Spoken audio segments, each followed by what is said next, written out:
Here is the story I was telling you I was going to be reading today, The Little Duck, and the author is Judy Dunn. All right, The Little Duck.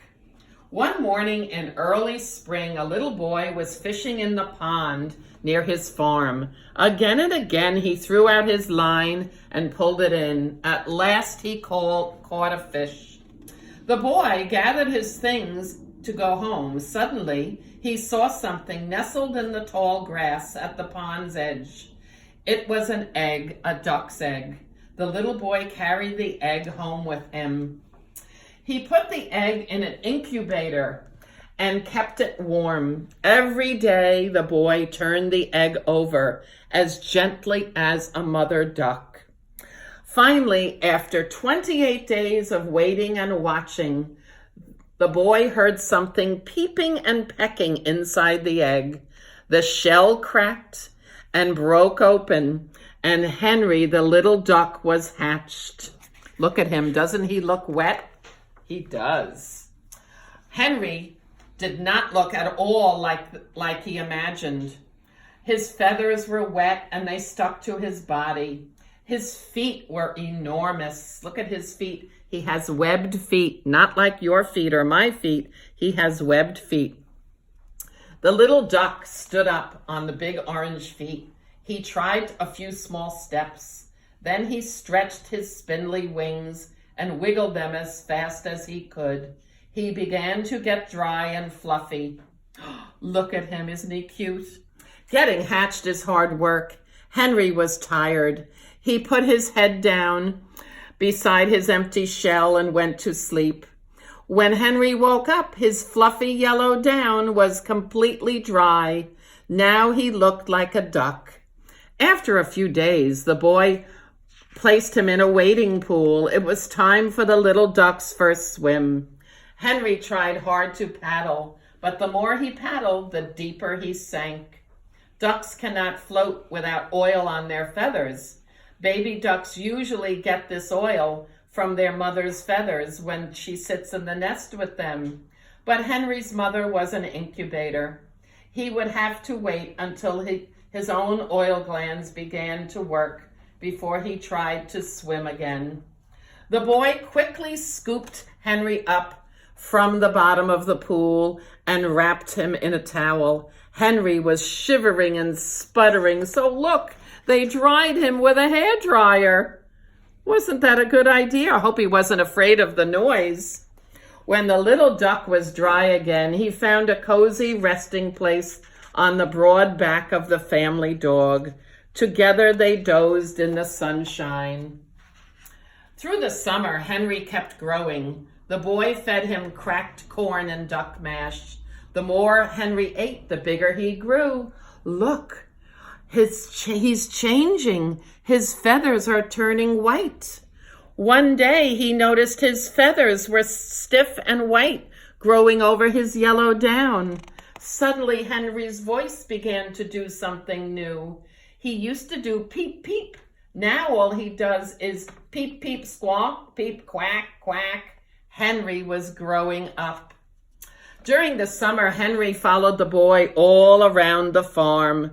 They were good pals. Oh, he went into the barnyard, but all the animals in the barnyard didn't seem to pay much attention to Henry. In fact, the goat even butted him. That wasn't very nice. Summer came and followed by autumn, and the boy had to go back to school. Without anyone to play with, Henry had nothing to do all day. He tried to swim in the pool, but it had gotten too small for Henry. On weekends, the boy stayed home. Then Henry was happy. He had a playmate. And sometimes on warm winter days when the boy went away, the grandfather would rock Henry on the porch. But he really wanted a friend of his own. One bright morning in early spring, Henry waddled off the porch. He walked straight down the hill past the barnyard and across the meadow. He was a handsome grown-up duck now with a beautiful curled feather at the tip of his tail. Suddenly, Henry stopped. He opened his beak and a loud quack. Before him was a wide, deep pool of water, much wider and deeper than his blue plastic pool at home. Henry had found the pond. In the middle of the pond, spreading its wings, was the first duck Henry had ever seen. As fast as he could, Henry paddled out to meet the new duck. It looked almost exactly like Henry, but it did not have a special curl at the tip of its tail. The duck was a girl. She quacked at Henry. Henry had found his special friend at last. Soon Henry and his friend had a special egg of their own, nestled in the tall grass beside the pond. And now, boys and girls, I have a quick story to tell you about when Mrs. Lombardi was a little girl. My brother Michael always wanted to have a duck. So he and my mom went to the pet store and bought 2 little baby ducks that looked just like our little duck friend, just like this. And he named them Ham and Swiss.